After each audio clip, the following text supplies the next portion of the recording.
to order. It's the January 28th, 2021 meeting.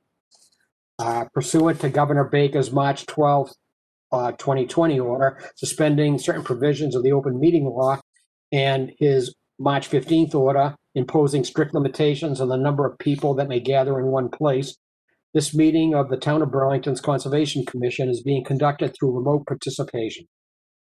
No in-person attendance of members of the public will be permitted, but every effort will be made to ensure that the public can adequately access the proceedings as provided for in this order. A reminder that persons who would like to listen to or view this meeting have a number of options. They can go to the BCAT Government Cable Access Channel, the BCAT Government Meetings Facebook Live feed, or you can join the meeting over the phone. It's being shown on the screen now, 408-418-9388, meeting number 173-596-3961.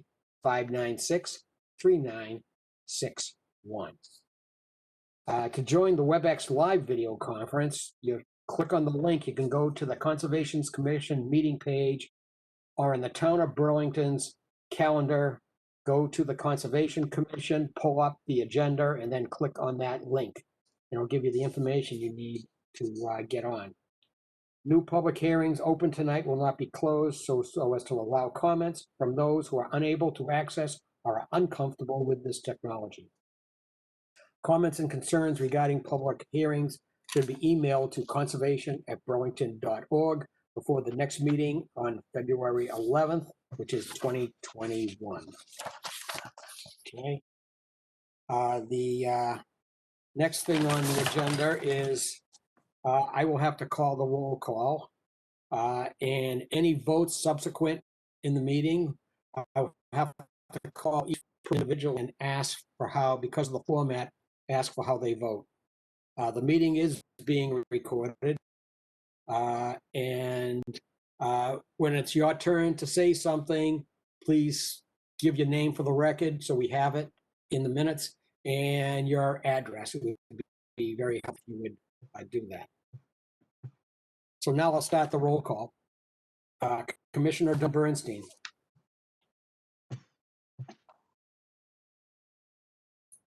Present. Commissioner Gail Lima. Here. Commissioner Indra Deb. He seems to be absent. Okay. Commissioner Bill Boyven. Present. I know Commissioner Jennifer O'Riordan is absent, she told us. Commissioner Ed LaTurco. Just joined here. Oh, good to see you, Ed. Associate Commissioner Kent Moffett. I know he told us he wasn't going to be here. Okay, so we have Indra Deb, Jennifer O'Riordan right now, and Kent Moffett not present. Okay, we have Administrator John Keeley. Present. And Assistant Administrator Eileen Coleman. Here. All right. Okay, with that, we'll go right to the agenda and try to move through it as quickly as possible. The first item after roll call attendance is citizens' time. Is there anyone who is on this call that would like to talk about something not on the agenda?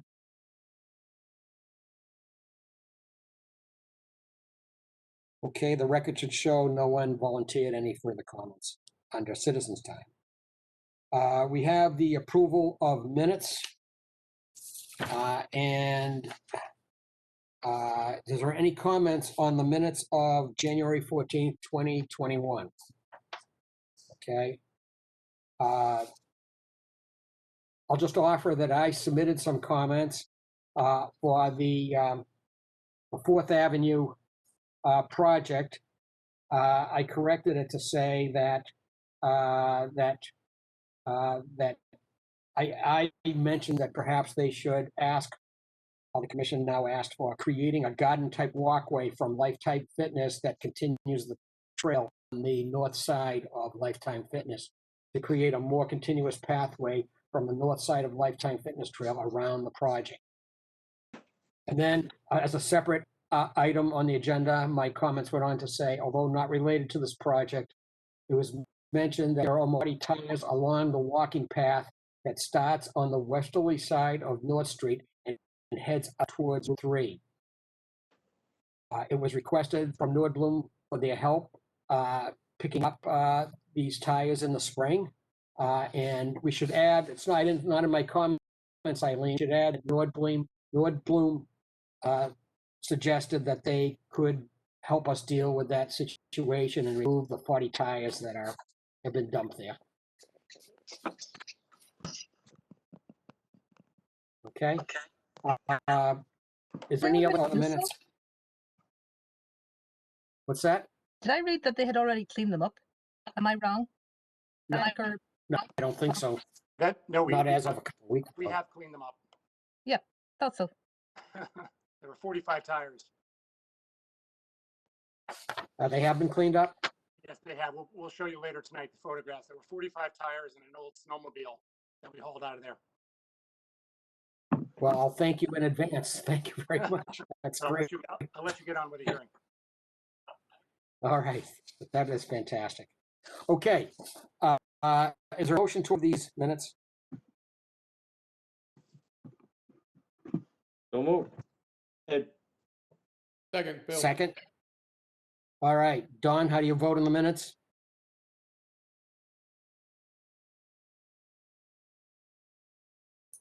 Approve. Gail? Approved. Next is Bill. Approve. Next is Ed. approved. And the chair votes yes. That's 5-0-0. Minutes are approved. Okay, we're on item 4. Request for extension. The district National Development DEP file number 122-537. They have requested extension for some of the project activities there. Someone here for that? Yes, good evening, Chairman Cohen. Attorney Mark Vaughn with Reamer Bronstein here tonight. Pleasure to see you, at least virtually, and members of the commission here with Likewise. have Katie Snyder and Billy Kennedy from National Development here as well, but in case there's any question. But yeah, I think it's pretty self-explanatory, Mr. Chairman, and I know we've communicated with staff on this as well, but for this particular order of conditions, there was a partial certificate of compliance that was issued back in 2017 with some remaining work.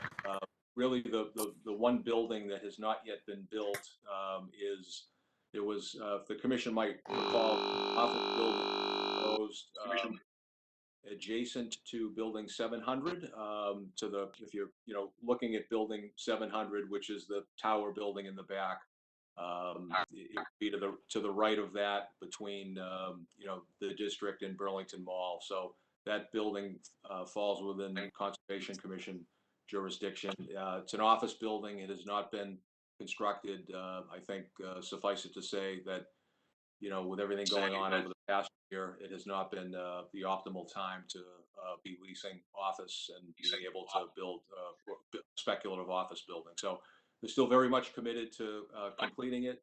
They intend to go forward at some point, but respectfully, we were requesting a 3-year extension of time for the order so that that remaining work and what goes along with it could be completed. So certainly would appreciate the commission's favorable action on it. I think it just allows the district to be in a position to respond to the market as things hopefully improve, which, knock on wood, they will. So thanks. Right. Okay, John or Eileen, do you have any objection to tell the commission that we should not extend it? So certainly no objection. I just want to let you know that because of the emergency declaration of the governor, that this actually would have expired last July. But because of the emergency declaration, all permits are basically told. So so they're looking for a 3-year extension effective back last January. So it would be July, not January, July. So it would go to July 2023. Okay, any of the commissioners have questions or comments?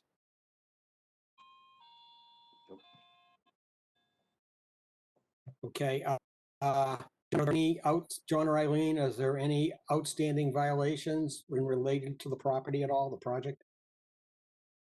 Not with the project, no.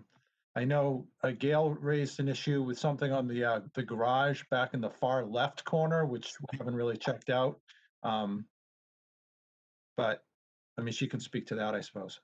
Yeah, so I didn't know that it hadn't been looked at. There, behind the old garage in the back along the brook, there's some piles of sediment there that are right on one of them's right on the bank. And if I remember right, there's a dumpster that's right along the edge of the bank there. It's not a good place for it to be. And I think there was some construction waste and stuff back there. Kind of a mess. We will definitely, sorry, this is Katie Snyder Right. with National Development. We'll definitely take a look at it. We obviously have a series of property managers out there, so we'll get somebody out to take a look. Okay. And I think, Eileen, I don't know if you still have those pictures, you could send them to her. Thanks. Sure. Thank you. Okay, is there anything further from the commission at all? Okay, hearing none, could I have a motion to move that we grant a 3-year extension starting from last July to July of 2023 for the district, the project known as the district, for national development, DEP file number 122-537. So moved, Don. Second, Bill. Second. All right, Don, how do you vote? Yes. Gail? Yes. Bill? Yes. Ed? Yes. Chair votes yes. It's the 3-year extension is granted 5-0-0. You're all set, folks. Great, thanks very Thank much. you so much. You're entirely welcome. Hey, well, Next is a request for certificate of compliance and return of surety for the Church of the Open Bible located at 7 Wynn Street, at the corner of 7 Wynn Street and 9 Randall Drive.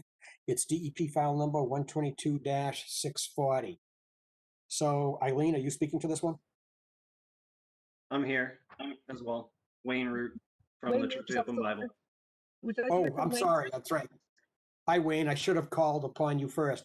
Should I, Wayne, let me go to you first. Do you have any comments before we go to, I got to do that. I don't formally have any. I just appreciate the time on the agenda tonight and happy with the results of the project so far. So that's it. It does look very nice. I agree. All right, Eileen, comments? Now we'll go to you. Just to remind commissioners who weren't here when the project was permitted, that this was basically a redo, a repavement of their parking lot. They also upgraded their stormwater system while they were at it. That they increased the size of their dry well considerably. Wayne has the numbers. I just can't remember what the gallons were. They added some sort of they added swales to, so there's wetlands on either side, so they added some swales in front of each wetland. They were kind of homemade, so they're not beautiful, but they're going to function adequately. They seem just fine. And I think that there was a curb cut to deal with the storm drain system. The only issues that we just had yesterday when we were on our site walk were that there are a couple of downspouts that still go to the pavement rather than to the landscaped areas, and they appear to still be mowing behind the swales, which it was noted on their order of conditions that was supposed to be left to revegetate naturally. Wayne didn't realize that was on the order of conditions. I mentioned it to him yesterday, so he said he's going to have them just let that go. He's going to tell their landscaping people. But I don't have any major concerns about this. All right. I think that's good. All right. Any of the commissioners have any comments? A couple of us, or a few of us were out there yesterday. Are there any objections from the commission to issuing the certificate of compliance? Hearing none, could I have a motion to issue the certificate of compliance for the Church of the Open Bible located at 7 Wynn Street and 9 Randall Drive, DEP file number 122-640? So moved, Gail. Second. Okay, Don, how do you vote? Approve. Gail, Yes, Bill, Yes. Ed, Yes. chair votes yes. The certificate is issued by a vote of 500. Eileen or John, do you have There was no any bond. suggestion with respect to the bond? Any suggestions? There was no bond on this matter since it was a church. We gave them a break on that. All right, so we don't have to release it. No. Okay, they would be thrilled if we released money that they never gave us. That they never gave us. Yeah. Okay, so, sir, I think you're all set. I don't think there's anything more you need to do. I really appreciate it. Thank you very much. It came out very nice. Good luck. Thank you. Okay, now we're on a violation at 31 Maud Graham Circle. It's for the removal of vegetation in the riverfront area. I know that we have somebody here. Hi, why don't you introduce yourselves? So, hi everyone, my name is Chi Mei Ryan, and this is my husband, Xiaodong San. We Nice to bought see the you. house. Good to see you guys too, and thank you for having us here. So, we bought the house 2.5 years ago. We moved here, and we are the first-time home buyer in Massachusetts. And we came here. We never had a chance to learn what we can or cannot do on our land. So. Yeah, and then so we noticed there are heavy thorny shrubs along the creek side, and then my husband is very allergic to those thorns when he does the long mowing. So we were thinking about removing those.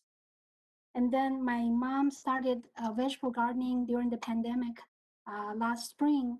So my mother and my husband, they both removed some of the thorny shrubs, and they found a metal fence between the creek and our lawn. So they moved, they stopped there. They stopped at the metal fence. They didn't go over that. And these thorny shrubs, they actually grow tall, like up to 8 to 10 feet during the summer, and they link to our lawn, and they generate the shade, and then we have these lawn that doesn't grow well, or with less grass there. So we never thought that this is a problem until we got the letter from Eileen telling us that this is a violation. And they do grow back actually each year. We also have this kind of thorny shrubs between our house and the next door house. There are some of these too. So we are here basically just to let you guys know that we are willing to do whatever we need to do to, make this right. And thank you for having us again. That was a very good summary. Thank you. Okay, Eileen or John, would you perhaps just very briefly explain, the riverfront and its purpose and about a 20-foot no disturb zone, so that they're sort of aware what the commission is dealing with? I did mention this to them when I did a site visit last week. So they genuinely weren't aware of the regulations. Just to let you know, Chime, everything within 200 feet of a river is basically protected in Burlington, and the commission has a very strict 20-foot no disturb line, and you have come within 20 feet of Sandy Brook there. You removed about probably, depending on where it was in the property, between maybe 10 and 14 feet wide of a kind of a swath down along the close to the bank, but not right on top of it. That must have been some really hard work, I have to say. It sounds like their mother did most of this on her own, so that's impressive, I have to say. So I don't really have anything else to say other than that, Larry. Sorry. That's all right.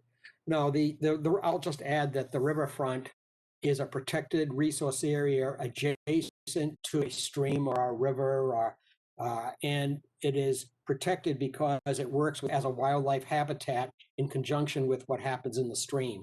So that's why it's protected usually at the state level. And we also have a bylaw that offers a local bylaw that offers the same protection. And so usually what often happens in cases like this, it has yet to be discussed. The commission often asks for some kind of restoration so it can function as it was intended. So, John or Eileen, do you have, before we go to the commission, do you have a recommendation of some sort at all? I don't have a definitive recommendation. I would suggest that they add a few shrubs, perhaps, on their side of the fence to just sort of recompense a little bit. And I don't think they should have their vegetable beds that are right up against the fence anymore. But after that, I'll leave it to you to discuss. All right. Why don't we hear from, unless John has comments at this point, why don't we hear from a few commissioners?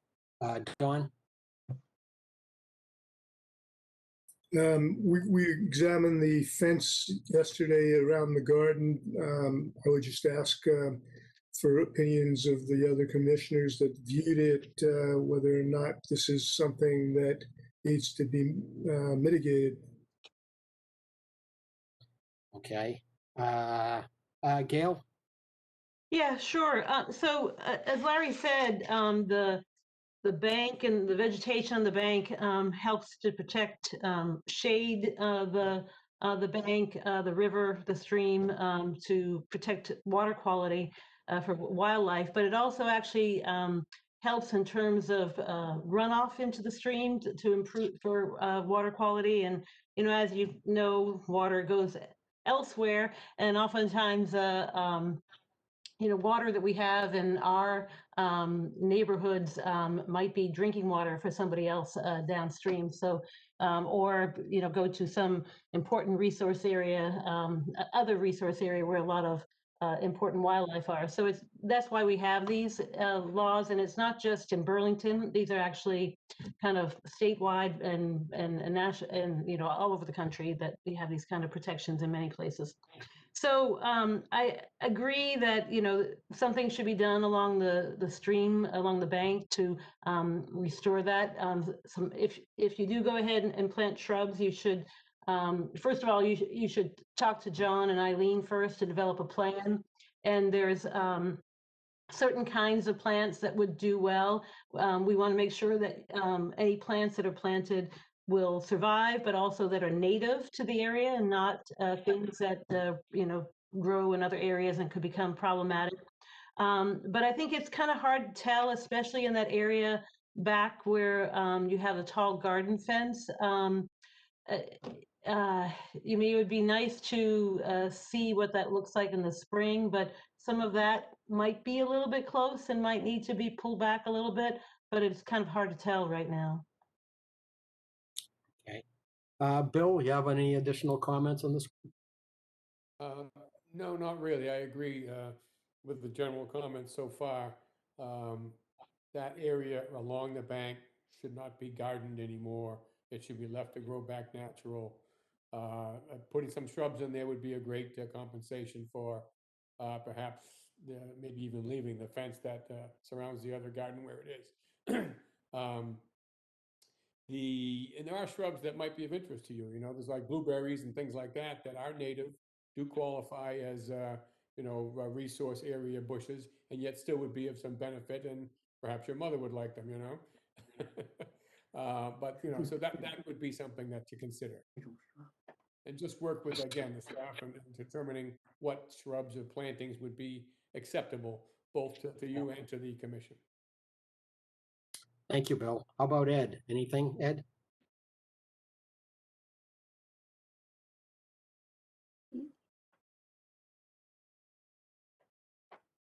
Ed, you're muted. Ed, you're muted. Unmute. I'm pretty much in agreement with what was said, but I think replenishing the area is probably the bottom line for me, to do something as you just heard from both Gail and Bill. All right. Thank you, Ed. So are we arriving at that, yes, something needs to be done, but we're in the middle of winter, and should we perhaps sort of ask them, them or the office can get in touch with them, or these folks can get in touch with the office in the spring and sort of come up with a plan and see what we can do to help restore the area a little bit? How does that sound with you folks? Yes, it sounds great. And my husband just said that we don't want those invasive shrubs, the thorny shrubs, because they really grew back very fast, and then we don't want those thorny ones. Other than that, it's fine. Right, so maybe it's good that you cleared them out. In that Well, case. the old shrub is looks like a multi-floral rose, which is very invasive. Looks like that that kind. So I think it would grow back very soon.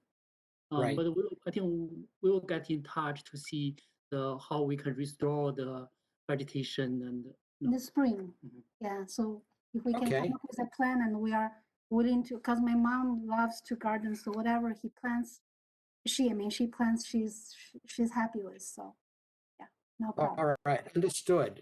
So do the commissioners, are they in agreement with this, or do they object to this plan? Sounds good to me. Bill? Okay, if you want, Okay. I'll put it on my calendar to circle back with them at the beginning of April, and we'll see how it's looking. Okay? Okay, sounds great to me. Do we need any votes or anything, Eileen? I don't think so. We didn't issue an official enforcement or anything. This is more of a discussion. I think that this can be an informal action. Agree, John? We call this friendly enforcement? Is that what it's called? I'll follow up with a note, an email, just to have it in writing, okay? To them and Right. to- Right. I'll also put that on my calendar in the beginning of, April. We'll get in touch with you as well. Sounds great, folks. Thank you very much for attending. Thank you. Thank you Good for night. having us. Good night. Have a good evening. Good night. All right. All right. So I guess we can move along. We have our request for determination. We are on item number 7. Okay, and yes, we're on item number 7. Notice is hereby given the Town of Burlington Conservation Commission will hold a virtual public meeting through WebEx. At this meeting, the commission will act upon a request for determination of applicability filed by Five Below. The commission will take information related to the proposed construction of a commercial addition and determine whether it would be within the 100-foot buffer zone bordering vegetative wetlands. The property is located at 34 Cambridge Street, and we will thereafter issue a determination. The application is being heard pursuant to Mass General Law, Chapter 131, Section 40, which of course is the Wetlands Protection Act, and Burlington Bylaw, Article 14. The application can be, you can get a copy of this application by writing an email to conservation@burlington.org. Okay, some folks here from this one. Good evening, commissioners. My name is Tim Hayes from Bowler Engineering. I'm here on behalf of the client, Five Below. As you explained, that they are a retail client who is looking to take over the space previously occupied by the Outback Steakhouse, which is adjacent to the Marshalls, if you know the Burlington Crossroads. They're looking to add a 1,000 square foot addition in the rear of the lot. Am I able to share screen? I could show you guys. So give a little. Okay. Yes, you can. 1 second. Okay. Then. Just to give you a little context. Sure.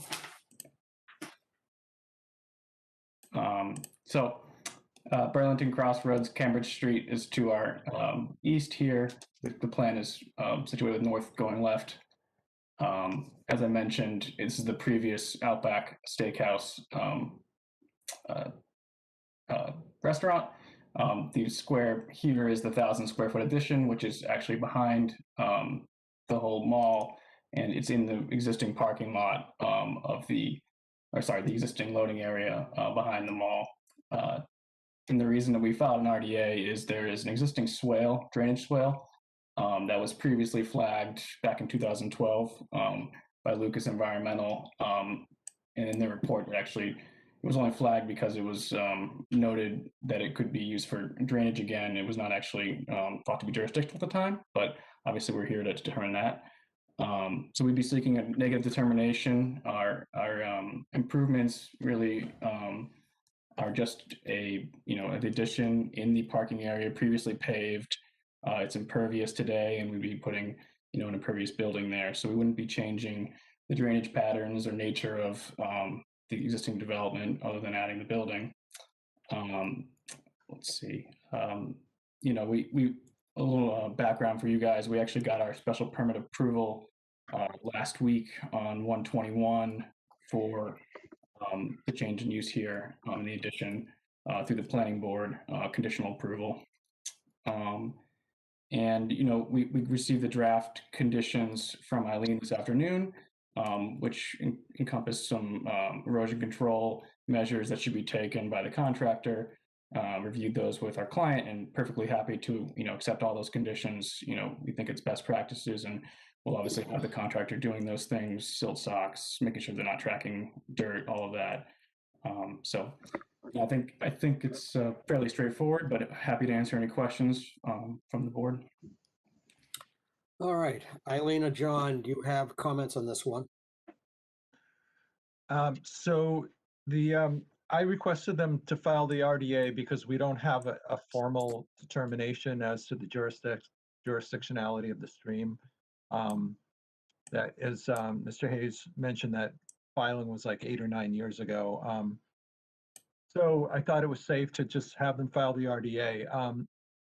Given the winter conditions, though, we went out there and it was pretty much impossible to determine whether or not there was any jurisdictional vegetation or anything, any indications of hydrology there.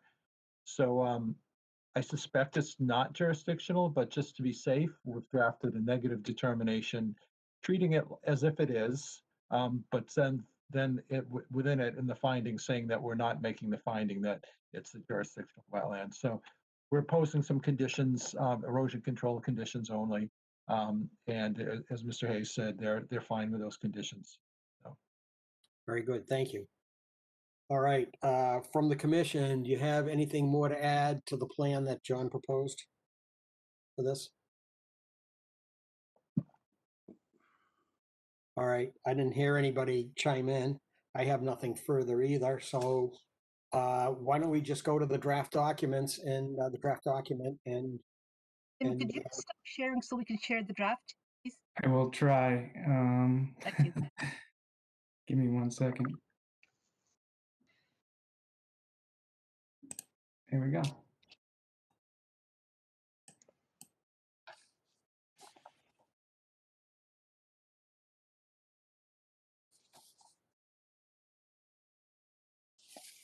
So the jurisdictional area in the findings, it's a ditch 80 feet away from the work. Because of the winter conditions, the commission's making no finding as to whether or not there's a jurisdictional wetland within that ditch. Then the decision is a proposed negative determination with the following conditions. Condition 2 is regarding erosion controls, as was mentioned. Condition 3 is regarding the disposal of any construction material. Condition 4 is a prohibition on stockpiling within 50 feet of the swale. Condition 5 is regarding tracking onto public roadways. Condition 6 is a prohibition on cutting any vegetation. And then condition 7 and 8 are standard conditions about the commission's right to access to do inspections and non-compliance. The commission have anything further to add before we vote on it? Therefore, could I have a motion to issue a negative conditional determination for the project with conditions for the project at 34 Cambridge Street for 5 Below for the construction addition to a commercial building? So moved, Don. Second. Second, Ed. All right, Don, how do you vote? Yes. Gail? Yes. Bill? Yes. Ed? Yes. Chair votes yes. Negative conditional determination for 34 Cambridge Street is approved by a vote of, negative conditional determination is approved by a vote of 5-0-0. So good luck with your project, sir. Thank you, commissioners. All right, have a good evening. You too. Thank you. Okay. Next is item 8. We actually have a continued public hearing.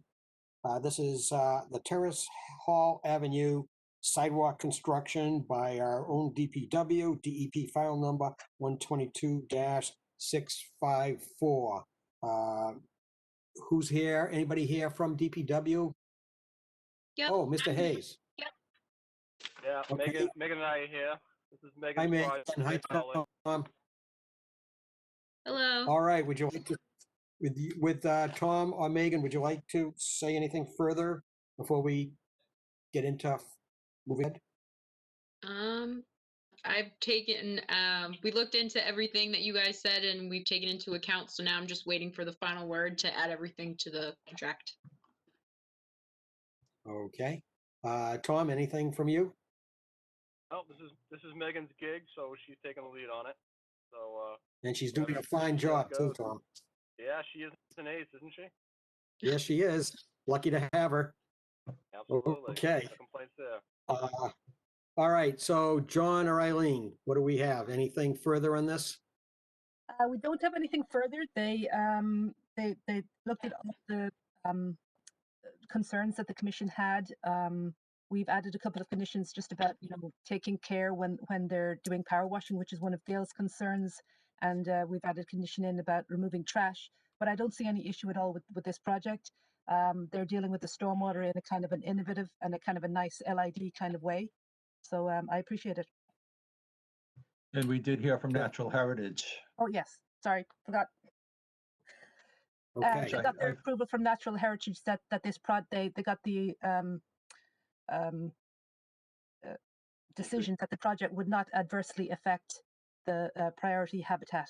So I think I forwarded that to everybody, or John may have, and we put it up on the website too. Yes, we got it. I believe we got it. Okay, so Dawn or Gail, do you have any comments? Not at Okay, this time. Bill. Okay, Bill or Ed, any comments? No comment here. Nope. Chair has no comments. If there's nothing further, could we, Eileen, would you do the honors and do a little review for us? Yep, sure. Sounds good. Click on whatever one this is. Is it my sharing? Good. Okay. No, okay. So this looks like I opened up the order. The weird blank is because it says draft, so that's how it opens in Google Chrome. So a lot of these conditions are as standard, and Tom and Megan are both aware of what they are. So I'll just kind of run through some of the highlights. Let me see. We will meet them prior to, condition number 31 says we, they will meet us prior to the meeting. We'll inspect to make sure the sediment control barriers are down, the DEP sign is down, that there's actually erosion controls. The erosion controls are to be installed in accordance with the erosion control plan. We have said they shall include but not be limited to minimum 12-inch straw wattles or hay bales if they prefer, and silt sacks for catch basins. There shall be no dewatering permitted on this site. No materials shall be stockpiled within 100 feet of the resource area. And at the end of the day, the applicant shall mechanically sweep or manually sweep sediments for all paved surfaces. Catch basins within 100 feet of the work shall be protected, and no additional grading will be permitted without first filing a written request with the Commission. Most of the next ones are as standard about pollution control. Throughout this project, trash, I'm looking at condition number 45, sorry. Throughout this project, trash shall be removed by hand from the resource area, including the bank of Vine Brook and associated BVW. Measures shall be taken during power washing of the sidewalk to prevent material from washing or settling into Vinebrook. Pesticides, herbicides, fungicides shall not be used within 200 feet of Vinebrook, and this shall be noted in the certificate of compliance. The installation of the drainage trench shall be witnessed by the design engineer. So that's Megan. The engineer shall submit documentation to the Conservation Commission stating that construction was conducted properly. And then these are just the requirements for the certificate of compliance when we get that. And oh, behind the sharing screen, I've got the other thing. Let's stop sharing and then I'll find it. Okay.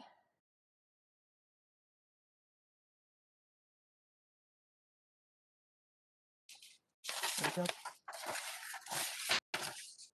Try this one. No, I still have the wrong one up.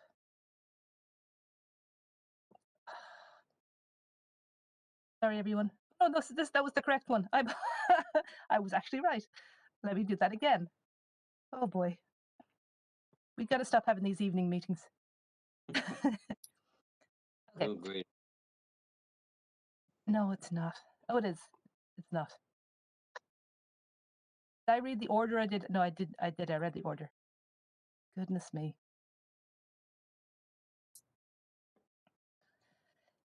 Anybody want to sing a little song while I'm just dealing with this here? Eileen, I don't know if it's that important that you put up the document because you can just hit the highlights verbally. Okay, well, I can do that. It is open in front of me. I just was having trouble sharing with it. So the notice of intent was filed by the Burlington Department of Public Works on December 30th. The plans are as referenced in both the bylaw and order of conditions, the cover sheet, existing conditions, and construction plan. The project involves work that will occur within the 100-foot buffer zone to bordering vegetated wetlands and bank, and partly within bordering land subject to flooding. Work will also occur within the riverfront area of Vinebrook. Work will occur within the Zone 2 of public water supply, a critical area.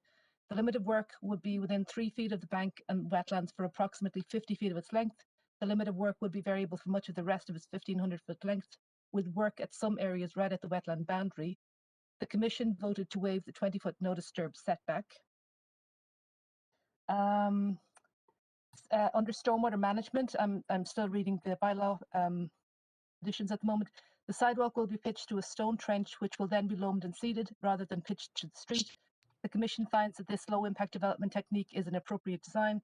The applicant has indicated that the proposed redevelopment meets to the maximum extent practicable standards outlined in the Massachusetts stormwater regulations.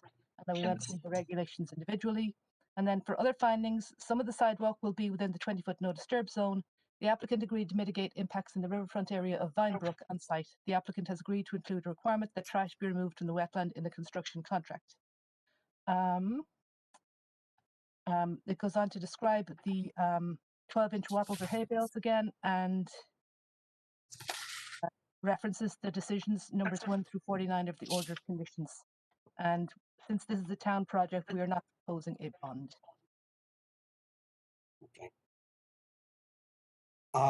Okay.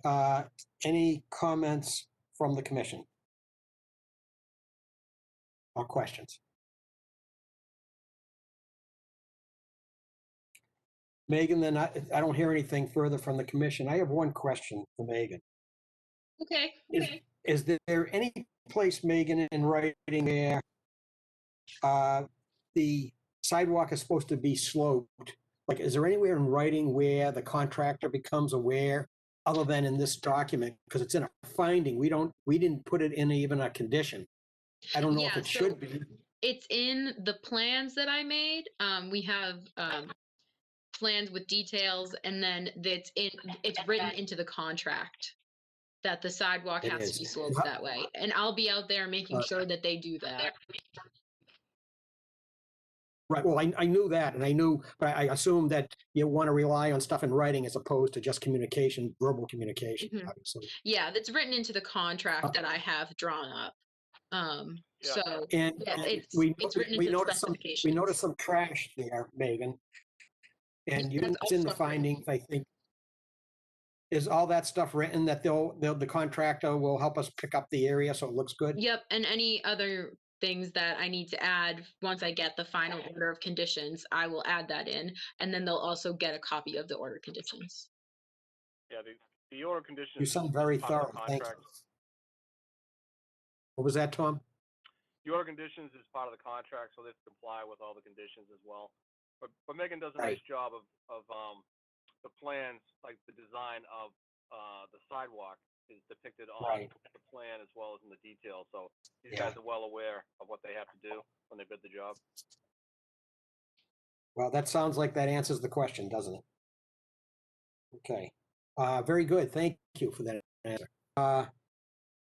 Is there anything more from the commission? Could I have a motion to close the hearing for DEP file number 122-65? Oh, let me ask, it's a hearing. Is there anyone in the audience who has a question?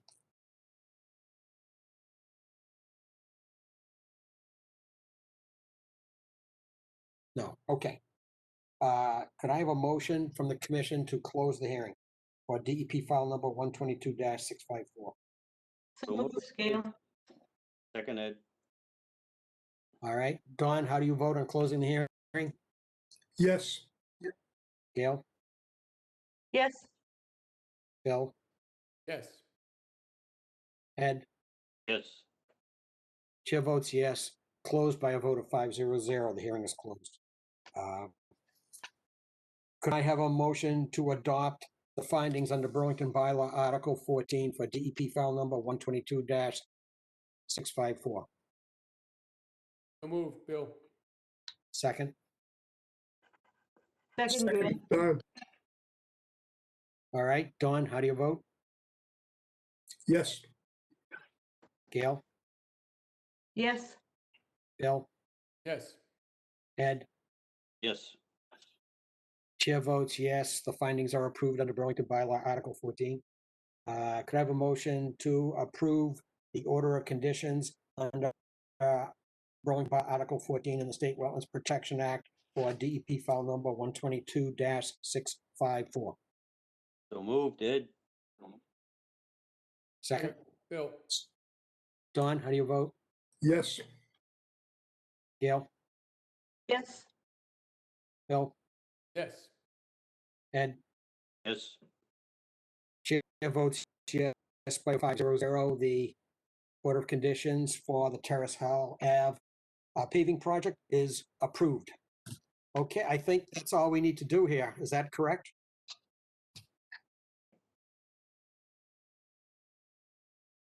I guess so. Yes, that's all you need to do. All right, Tom. Thank you very much. much. Well done. Thank you. Guys, take care. Okay, you folks have a good evening. You too. Take care. Bye-bye. Thanks, Megan. Okay. All right, that was item number 8. We're on item number 9.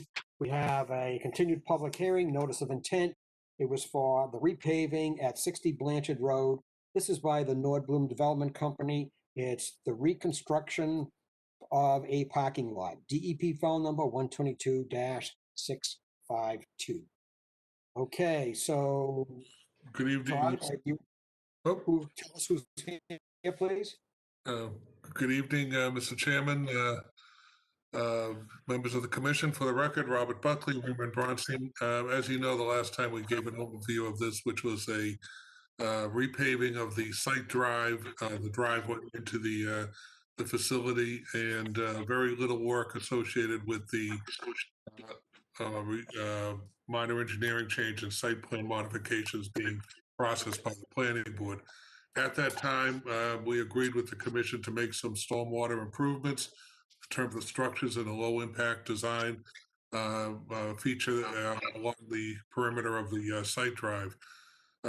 The open issues from the last meeting were what the berm would be on the, I guess it would be the southeasterly side? West. Southwesterly side. I'll get it right. I was never a Boy Scout.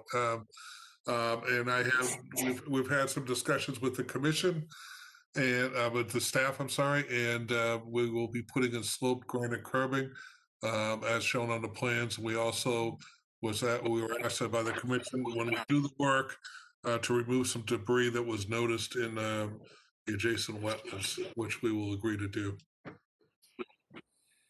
And I have Marissa Valentino and Frank DePietro here if there are any questions. Okay, John or Eileen, where are we on this one? So this is a second hearing. This is basically a redevelopment project for a parking lot reconstruction. And as you know, you typically require stormwater improvements when you get a parking lot reconstruction, and that's what they're doing. They're putting in both proprietary stormwater features and also more of a low impact swale. They obviously don't have a lot of room to work there on the side, so they're actually reducing some pavement. So I think they've basically done everything you wanted, and the things that you have concerns about were incorporated into the draft condition. Okay. All right. Okay. Let's see if there's any wrap-up comments from the commission, and you folks can provide answers and see if we can move forward. All right. So let's go to Don. Any further comments on this paving 60 Blanchard? Not at this time. Defer to John's comments. Okay. Gail. Nope. Bill. They addressed all the concerns that I had brought up, so thank you very much. Ed. The only one was the one that Bill brought up the last time, was that lower end here where it's a direct corner for drainage. Yeah. There during the last rainstorm, it actually overran that curb. I don't know if that's Right. gonna or not. Bill thought at that Yeah, time, take that curb out of that corner and kind of bring it in as a swale look. So the water will continue nicely down towards the end of the driveway. I don't know if that was addressed. Yeah. Yeah, Ed, I had the same question, and I noticed that there is a sort of a riprap opening further from that area. I'm wondering whether it would be an improvement to have that riprap opening in the off the last parking space as opposed to where it is, if you think water is going to pond in that corner there, if you know where we're talking about. Yeah, further up, you mean? Yeah. Sure. So yeah, in other words, please go ahead. Sure. So this is Marissa Valentino, CSC. We added a couple of spot grades in that corner to ensure that the water will flow out of the corner, so essentially making the corner a high point. We could also connect that corner to the swale, but our intention is to have all the water flow out into the main drive and then flow into the swale from the curb cut. So that would be a post-construction, the operation, the problem that you're noticing now can be addressed as a result of the construction. Right. Is it an improvement to move the location of the swale to prevent any problems at all, or your solution of spot grades takes care of it?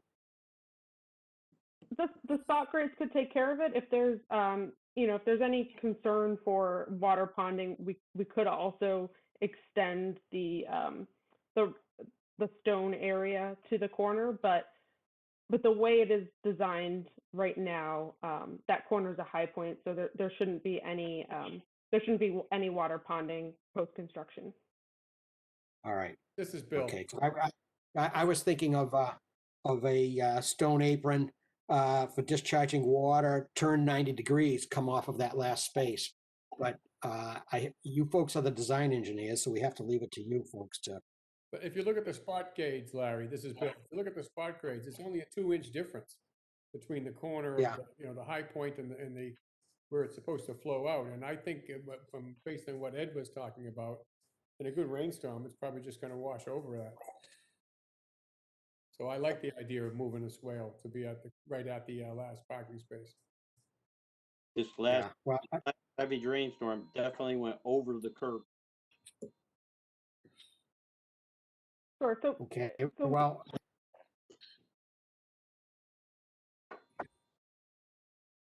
well, let me put it like this. The commission,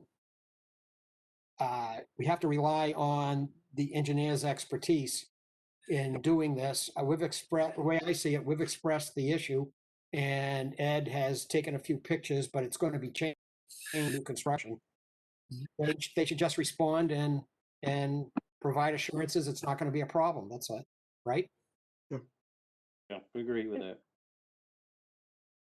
and we can certainly add another piece of stone if it would make the board feel that it's an extra, it provides an extra safety for water not going over the curb in that area or ponding in that area.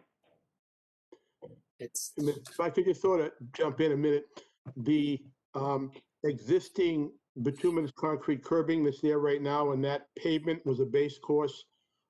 It was put in as a measure to stabilize the area so it would get through the winter without a lot of erosion going down into the wetland areas. So that curbing will be taken up along the westerly side and replaced with the slope granite edging. But again, I think we certainly can look at whether it be another curb cut at that location or and extending the stone up to it. So there's an overflow that would go into the swale versus going over the curbing. Right. Mr. Chairman, may I suggest that coordinate during construction with the staff to modify it as appropriate? That's fine. I think we've raised the issue and these folks have heard it. And if there has to be a modification as needed, we can call it a minor engineering change, perhaps. Right. Okay. All right. So Ed, are you done? Yes, I'm done. All right. Did I go to you, Bill? Did I ask you? Yes, you did. Okay. I just had a couple of questions. One is, I noticed that the snow, piling the snow on the easterly side of the driveway. Does that mean, according to the grades, Marissa, that as the snow melts, it's going to run across and create like an icing or a freezing problem, or do your grades prevent that from happening? So the driveway is sloped from east to west. Our intention is to pile the snow in areas that are not adjacent to wetland resource areas. So where the entire western side is adjacent to wetlands, there are a few pockets on the eastern side that are not adjacent to wetland resource areas. We also would like to pile the snow in areas where catch basins are not located. That way that there wouldn't be a giant snow pile on top of a catch basin. So the intent is for it to melt and then enter the catch basins and then the water quality treatment. I see. So do you think it's going to cause an icing problem? I mean, that's not as much a natural resource concern, but if it melts, maybe not. I don't know. There's always potential for icing with snow melt. I think that it's something that Norbloom could monitor and would probably be putting down, would be managing the ice melt in order for safety. And we do have a 2% grade going from the east to the west. So going across the driveway as you're driving up it from the right-hand side to the left-hand side, 2% slope should provide, some good flow across that. As Marissa said, like we're going to have tomorrow, there probably would be some kind of icing. That hopefully will be a rare event. And again, it will have to be addressed by the maintenance folks. Okay.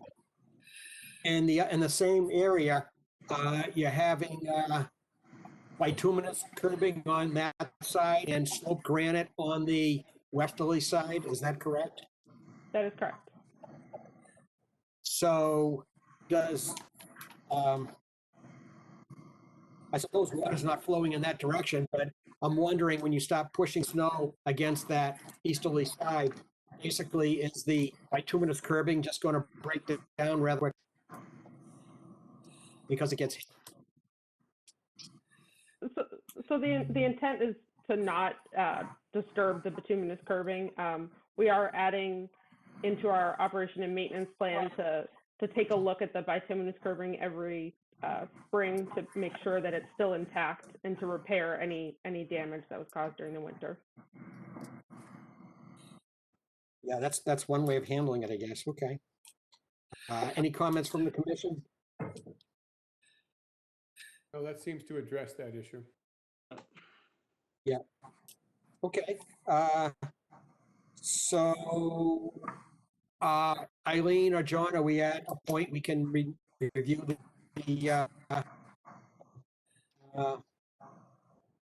the order of conditions, the draft documents? Okay, sure thing. We'll start with the bylaw. Sure. The findings on the bylaw, project description. So you have all gotten a copy of this, and the applicant's team has gotten a copy of this. So, they're sort of veterans at this, so I'm not going to read a bunch of stuff that we've gone over a billion times. Page 2 of the findings is, Eileen, that's the wrong doc. The wetland values and areas subject to protection. So basically, there is a riverfront area here. And there's work within 10 feet of the bordering vegetated wetlands along the western edge of the parking lot. So they're within the 20-foot no disturb, but they're not coming any closer than the existing. And in fact, in some areas at the bottom, they're actually pulling the pavement back from the wetland. So there's an increased setback there where the swale is. That's basically it for the findings.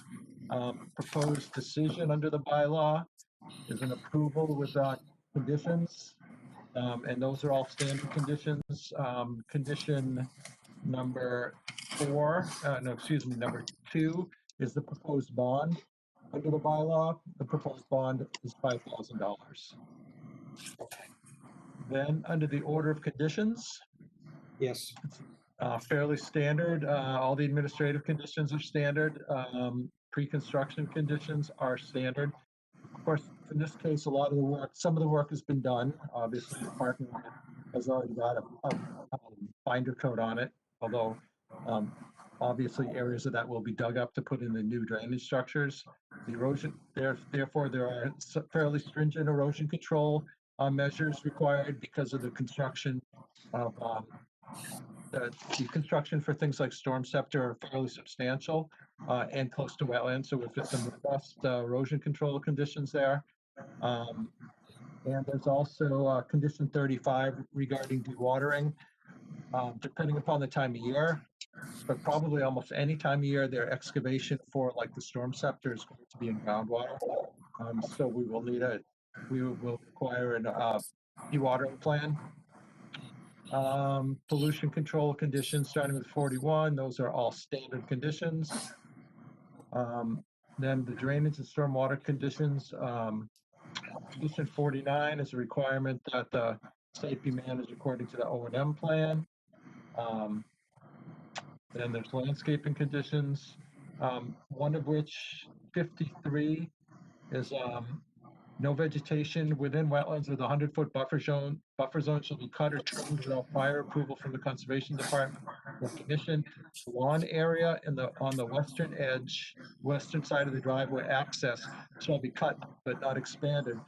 So there is, as you're driving up the driveway on the left, there is some lawn, but beyond that, there was some cutting last year of vegetation beyond the lawn that has to be allowed to go down.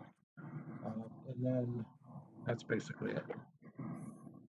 All right. Before we finish this, is there any, I'd like to ask if there's anyone in the audience for 60 Blanchard Road that has a comment.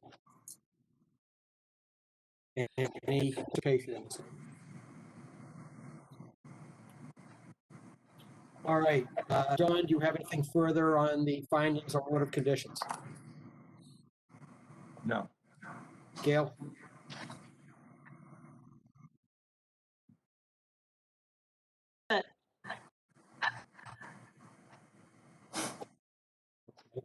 Bill?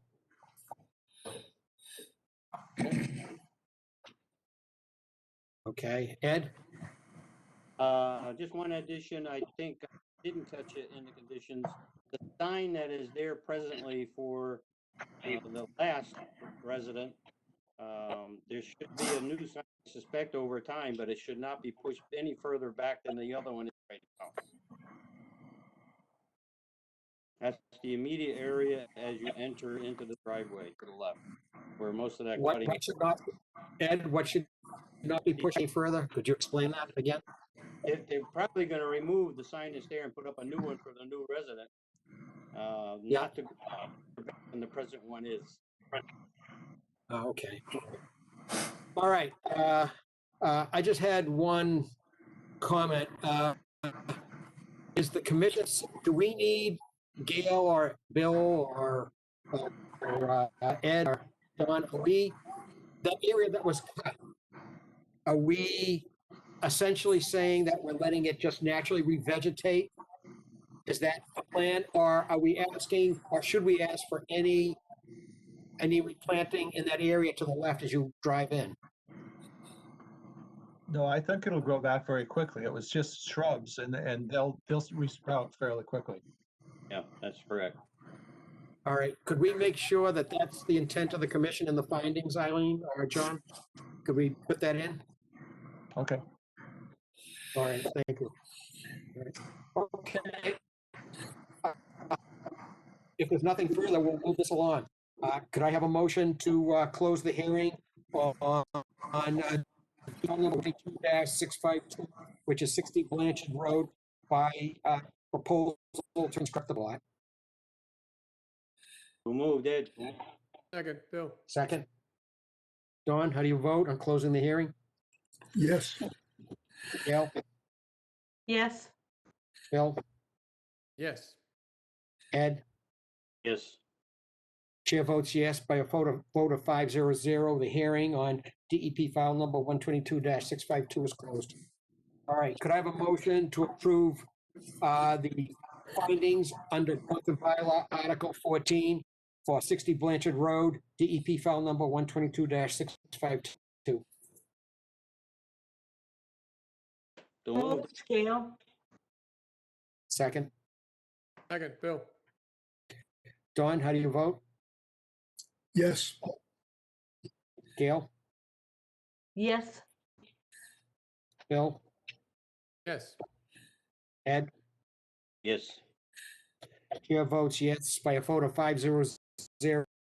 Finding for 122-652 are approved. Could I have a motion to approve the order of conditions under Broad Bylaw Article 14 in the State Wetlands Protection Act for DEP file number 122-652, 60 Blanchard Road address? So moved, Ed. Second. Second, Gail. Don, how do you vote? Yes. Gail? Yes. Bill? Yes. Ed? Yes. Chair votes yes. The order of conditions is approved for 122-652 by a vote of 500. Could I have a motion to require a posting of surety under Brockton Bylaw Article 14, the amount of $5,000 for DEP file number 122-652? So moved, Gail. Second. Ed, second. Okay, and that motion is under Brockton Bylaw Article 14. I think I didn't mention. Okay, Dawn, how do you vote? Yes. Gail? Yes. Bill? Yes. Ed? Yes. Chair votes yes. That carries. The bond vote carries by 0-0 for 122-652.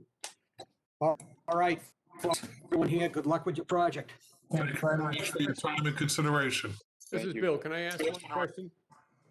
I got one general question to ask of these parties. At town meeting the other night, there was an issue that came up, a warrant article regarding the Board of Health and hiring, and one of the things they brought up was that there was a single application in town that would result in 20 new businesses that all would require 20 separate biotech inspections. Is this the facility that they're referring to? It is. There are labs. There are clean rooms that are being developed here. There are 20 in number, but there may not be 20 separate operators. Okay. And they're extremely small. They're just incubator type spaces. Okay. And is this going to be like a rent-a-clean room? You use it for a while and then you leave when your project is done, or? Yeah, it's the kind of place where you come out of a lab in Cambridge where you might have 500 square feet and you're trying to go from a desktop environment and scale up to an actual clean room where you can test the product. And, but again, you're moving from basically tiny startups to a little bit bigger startups as they go up the chain. And hopefully they stay in Burlington and continue to grow. That's the hope. Yeah, that's the hope. And just parenthetically, we were reviewing today the amount of lab users in the market. There's something like 3.5 million square feet of biotech users searching for space right now in the Boston area. So it's a huge wave coming. Right. All right. Todd, would you like to make some comments on the 39 times 39? I've counted them many times. Oh, sure. Are we moving into the next hearing? We will next on be 4th Avenue. We can do it under that if you'd like. Sure.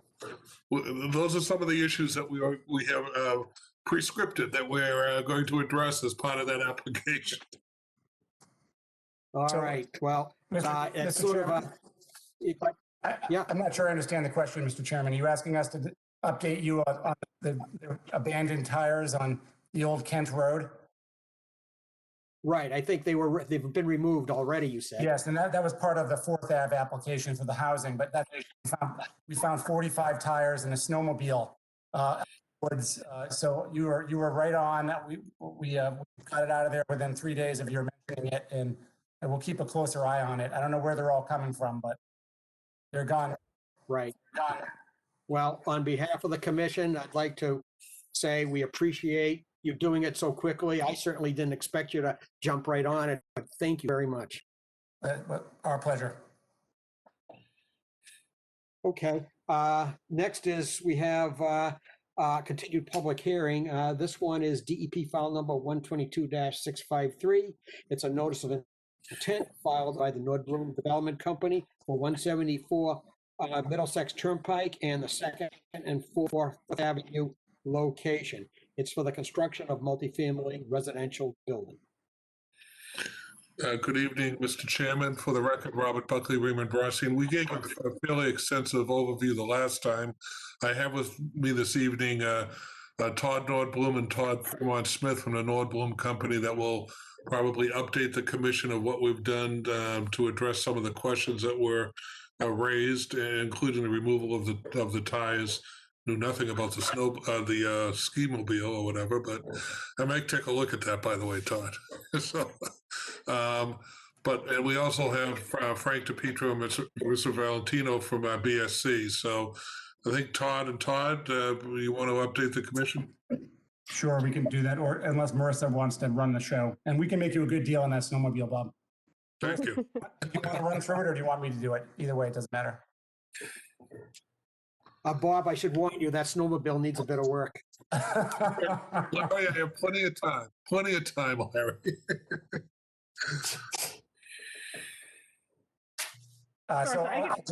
Go ahead. You do it, Marissa.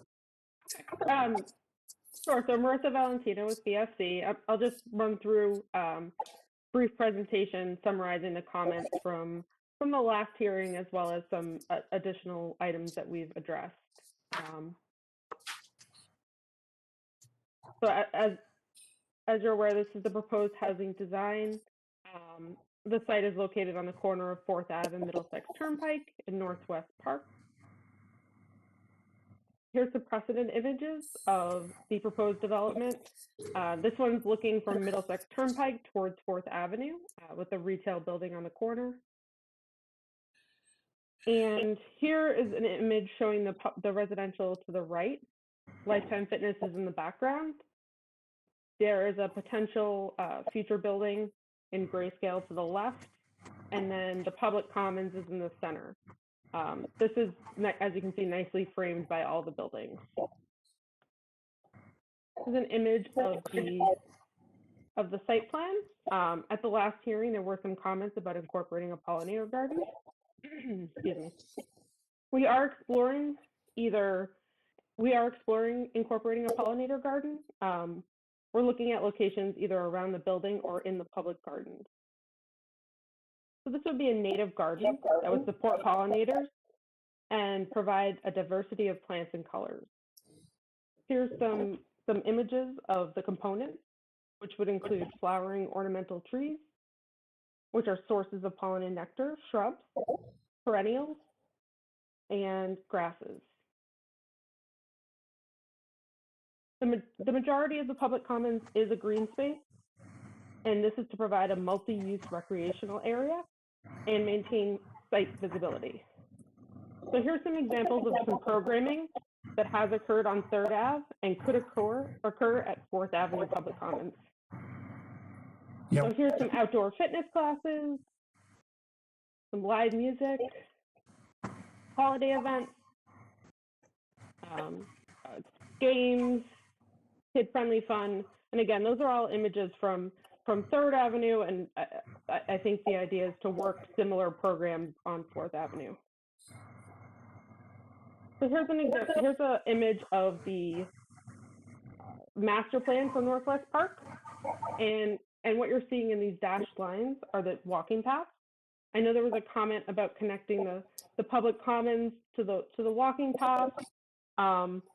It does appear to be challenging in this northern location, but I know that Norbloom is working with the town, or wants to work with the town to look at connecting the interconnectivity of these pathways. Right. Yeah, I think, Mr. Chairman, in particular, there are some trails.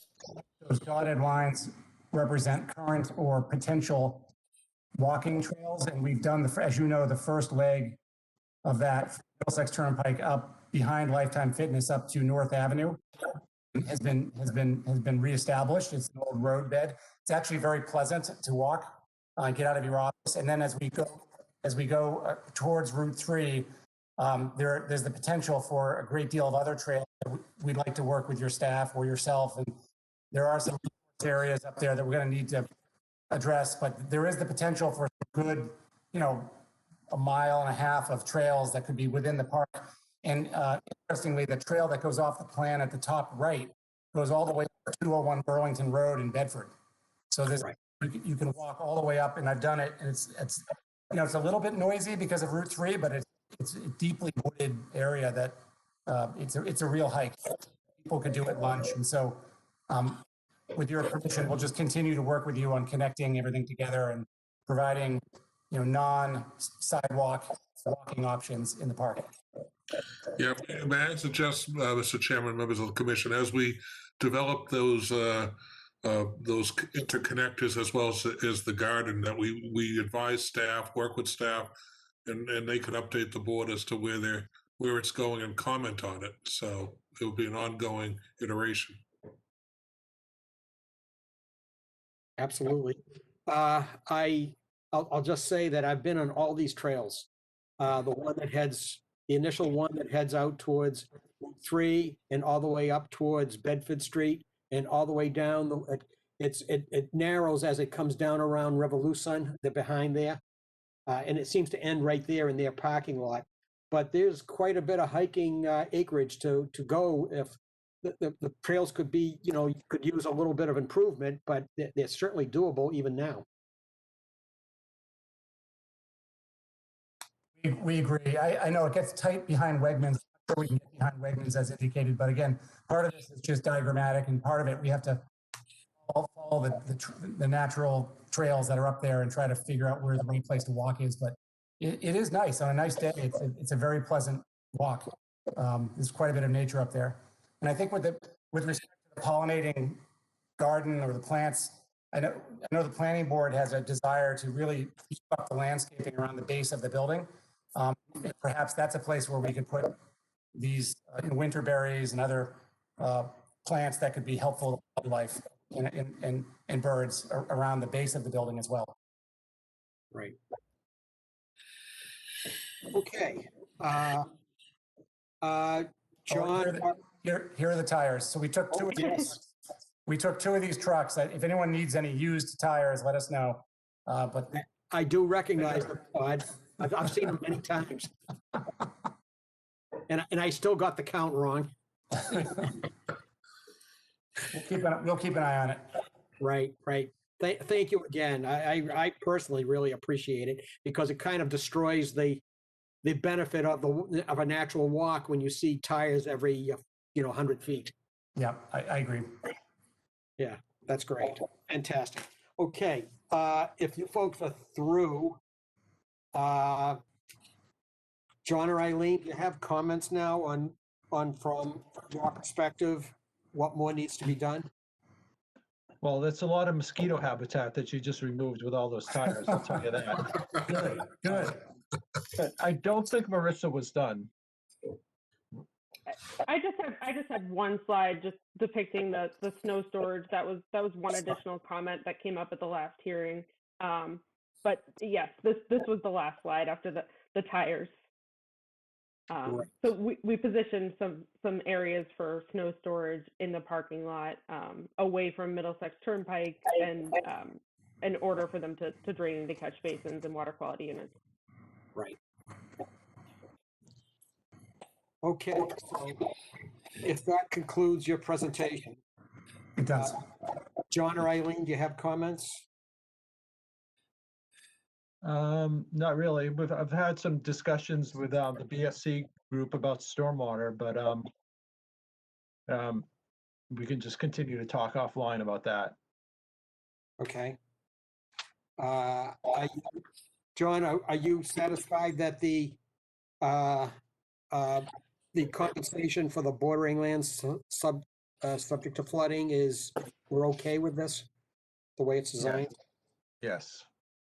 Okay. All right, how about now, Don, any comments on this one? No comments at this time. All right, Gail, anything further? No, not really. I mean, there's just a lot of, of course, it's a place that's being developed, but there's just a lot of, all I see is a lot of radiated heat from this region with all these building surfaces. But any plantings, especially large plantings that can be done, could help, kind of mediate the temperature, especially with trees. And, seeing you're doing a residential site here, it might be kind of cool to think about how you might be able to incorporate raised beds that residents could use to grow food. That's we have those up at Network Drive at the office campus. It's one of the most popular amenities. So we'll write that down and remember it. And I don't know if you're familiar with, I think, is it Boston Bees? The guy who started is originally from MIT, and he's at Tufts now. But they've been putting beehives on like buildings, high rises in Boston, and they've actually been doing some really cool studies where they're producing honey, they're selling it and so forth. But they're also from the honey, they're actually able to tell the health of the colonies, but also the kind of plants that these bees are foraging on, and they take care of them. They do the whole thing, and it's really cool. It's but they're putting them in these really remarkable places you'd never expect it. Downtown Boston on top of large buildings and things like that. So might be something. So Gail, they had Beverly bees at Northwest Park at the Burkle site, and the beehives were destroyed by the Burlington Bear. Oh, really? Well, these are actually put Seriously. on the roof of high rises. I don't think the bear is gonna No, it won't be safe up He there. takes the elevator up, so. BSC has actually, some of our landscape architects have actually worked with the Boston Bee, so we've got experience with those folks. And I was really surprised to see the presentation when you're up to 20 stories high, and the bees apparently love to ride the hot and cold air currents up and down. It's really impressive. I heard them speak also. It's a pretty neat project. Okay, You can also bring a commuter stop to your place so that people will stop driving. Bill, do you have anything further on this one? You're muted, Bill.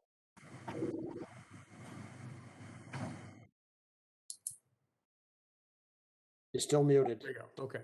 I appreciate the work that you Okay. guys are doing in the landscaping and the trails and the softscaping, if you will, to go with all the hardscaping that you put in the buildings. It definitely adds a lot and softens the impact of a lot of the work that you've done, especially in the whole Third Avenue area, and it's much appreciated. Thank you. Okay, Ed, anything further? No, they pretty much covered what had to be covered, and I appreciate adding in the snow storage too. All right. Okay, and I'll echo Bill's comments. I certainly appreciate the effort going in to enhance the connectivity. I also am realistic enough to know that connecting the end of the Lifetime Fitness Trail on the north side of might be difficult to make a full connection to a landscaped pathway. I understood that when I said that, but if you folks can keep looking at it, maybe you can come up with something. We will. Great, thank you, thank you. All right, is there anyone in the audience for this? This is the 4th Avenue project for a residential multifamily building.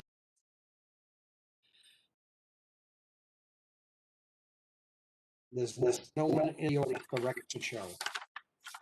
All right, so I did, John or Eileen, our commissioners, I did not hear that there was any other issues that need resolution.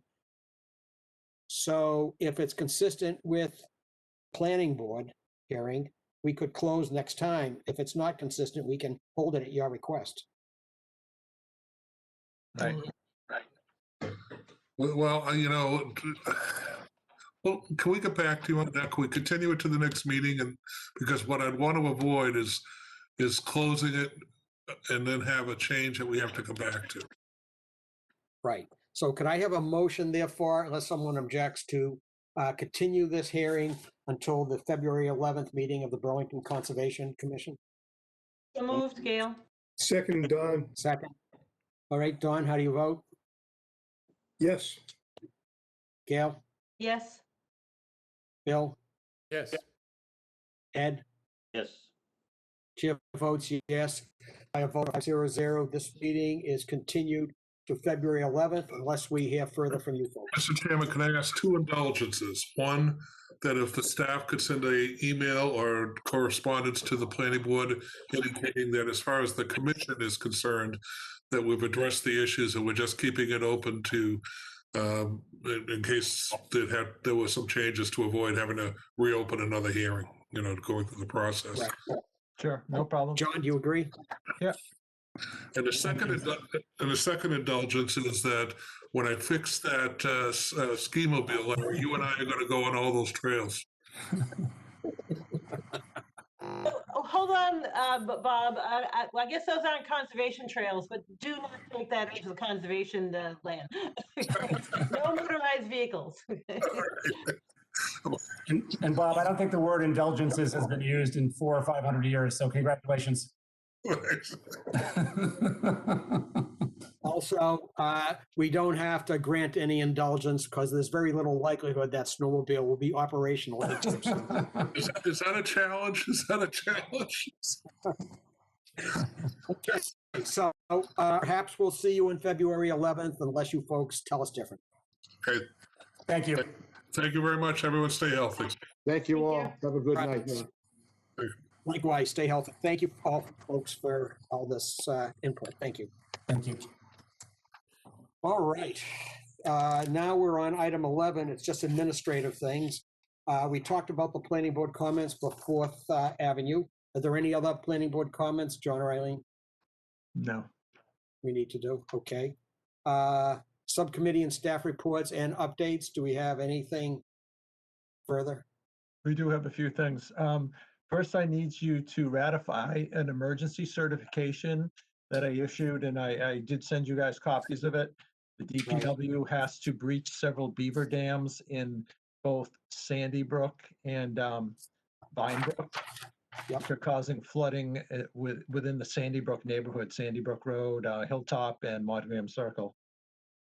All right, could I have a motion to issue ratify the emergency certification for Maud Circle and what's the other location? There's several locations, Along several Vine beaver Brook? dams. Okay, beaver dams along Vine Brook and Sandy Brook. Is there a motion to ratify the emergency cert? So moved, Bill. Second? Second, Gail. Dawn, how do you vote? Yes. Gail? Yes. Bill? Yes. Ed? Yes. Chair votes yes by a vote of 500. The emergency cert is issued for breaching the beaver dams along Vine Brook and Sandy Brook. Okay, John, anything else? Question Yes. for John. Where do they take the beavers to, John, when things like this happen? Heaven. You don't want to know. I mean, it's not still here The- in Burlington.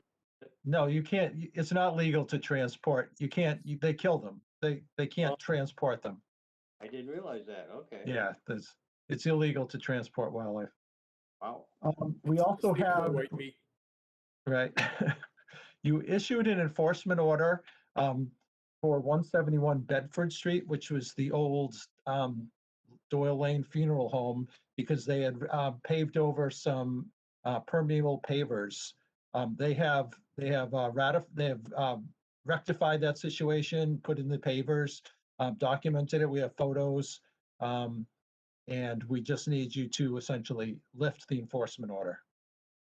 All right, could I have a motion to lift the enforcement order for 171 Bedford Street because the work has been done? Is there a motion? So moved, Gail. Second? Second, Don. Dawn, how do you vote? Yes. Gail? Yes. Bill? Yes. Ed? Yes. Chair votes yes by a vote of 500. The enforcement order at 171 Bedford Street has been lifted. John, anything further? Eileen, anything further? Yeah, I just wanted to give you guys an update on the stormwater bylaw. So at the last meeting, you voted to, I can't remember what the wording was, but it was a motion in favor of closing the meeting and in favor of the changes to the bylaw. At that stage, we had been through the various planning boards. However, we came to a bit of a hitch when we went to the bylaw committee. They want quite a lot of changes to the format of the bylaw to sort of make it fit in with the way the rest of the bylaws look.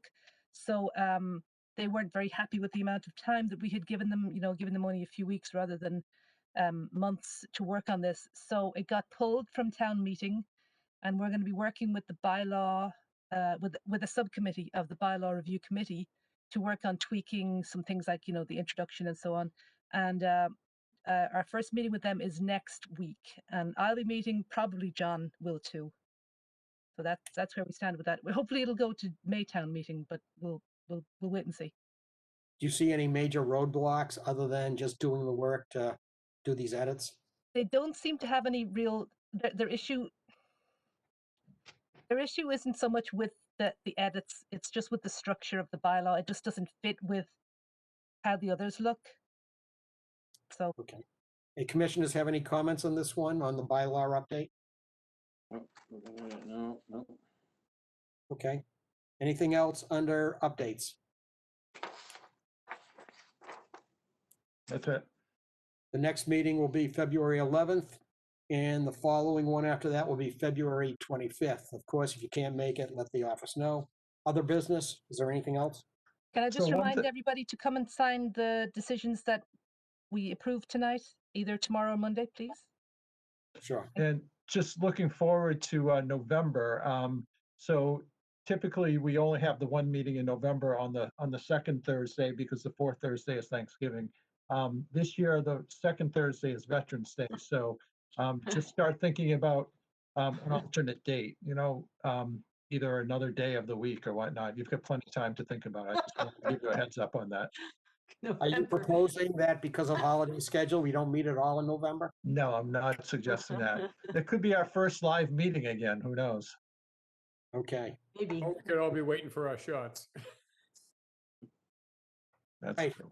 If there's nothing further, I guess, could I have a motion to adjourn this meeting, please? So moved, Ed. Second? Gail, second. Dawn, how do you vote on adjournment? Yes. Gail? Yes. Bill? Yes. Ed? Yes. The chair votes yes. That's unanimous. This meeting of the Burlington Conservation Commission is adjourned. Everyone have a good night. Yep, you too. You too. Night. Good night, Everybody. folks. Good night. Good night.